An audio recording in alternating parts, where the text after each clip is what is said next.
Aujourd'hui, je vais répondre à la question de Laurent. Alors, il a posé cette question là, sur mon site à travers la formation Comment improviser sur un blues. Alors, dans un des modules, on regarde la gamme altérée, l'utilisation de la gamme altérée, et voici sa question. Alors, il dit, dans ce module, tu dis que la gamme altérée est tirée d'un autre mode. Peux-tu m'expliquer cela en détail? Alors, effectivement, c'est ce que j'ai dit, et j'ai aussi dit dans le module que on n'irait pas trop en profondeur là-dessus parce que c'est une formation là, pour commencer à improviser sur un blues et on effleure effectivement là, la possibilité d'utiliser la gamme altérée. Mais je vais l'expliquer ici dans cette vidéo. Alors tout d'abord, il faut savoir c'est quoi un mode. Par exemple, la gamme de Do majeur possède 7 notes. Alors ça veut aussi dire que la gamme de Do majeur a 7 modes. Par exemple, si tu commençais à jouer Do, Ré, Mi, Fa, Sol, La, Si, Do, ça te donnerait le mode ionien. Si tu commençais à jouer sur la note Ré, en utilisant toujours la gamme de Do, mais tu commences sur Ré, donc Ré, Mi, Fa, Sol, La, Si, Do, Ré, ça donne le mode dorien, ainsi de suite.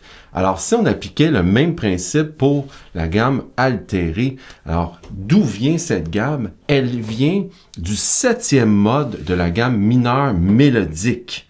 Qu'est-ce que ça veut dire? Par exemple, si tu voulais faire cet exercice-là et trouver la gamme altérée de Ré, alors tu dois te poser la question, Ré est le 7e mode de quelle gamme mineure mélodique? C'est pour ça que c'est un peu compliqué. Alors, c'est la gamme de Mi bémol mélodique. Dans le fond, la 7e note, c'est la sensible, là, Ré, Mi bémol.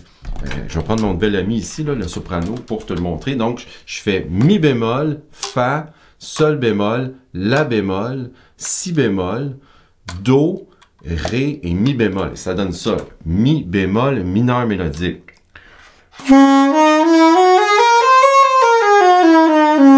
Donc la gamme mineure mélodique, il y a une tierce mineure évidemment, mais le reste c'est comme si c'était une gamme majeure. Donc tu vas avoir 1, 2, une seconde, tierce mineure, quarte, quinte, sixte, 7e majeur, qui est Ré, la sensible, et on s'en va à Mi bémol après. Alors, je te la rejoue une dernière fois, et ensuite, je t'explique la gamme Ré altérée.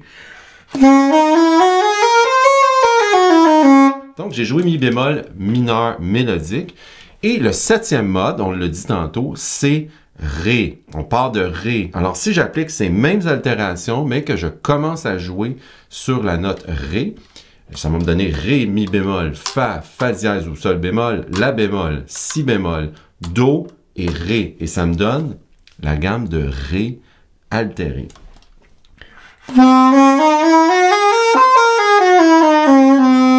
C'est exactement la même chose si je pars de Mi bémol.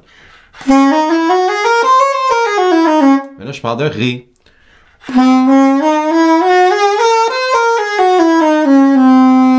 Alors, tu vois, c'est complètement une autre gamme, c'est un autre mode, c'est la gamme altérée, mais c'est la façon logique, si tu veux, pour les trouver. Après, quand tu vas improviser, tu as zéro le temps de penser à ça. Là.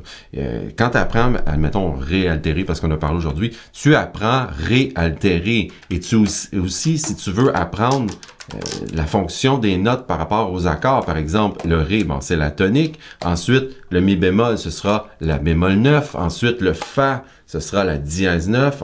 On continue sur le Fa dièse. Tantôt, j'ai dit Fa dièse et ou Sol bémol. Dans ce cas-ci, je penserais plus à un Fa dièse parce que c'est la tierce majeure de l'accord et ainsi de suite. Alors ça, c'est quelque chose qui est un petit peu plus compliqué à comprendre. Là. Si tu commences à jouer de la musique, c'est certain que tu es complètement perdu et c'est très normal.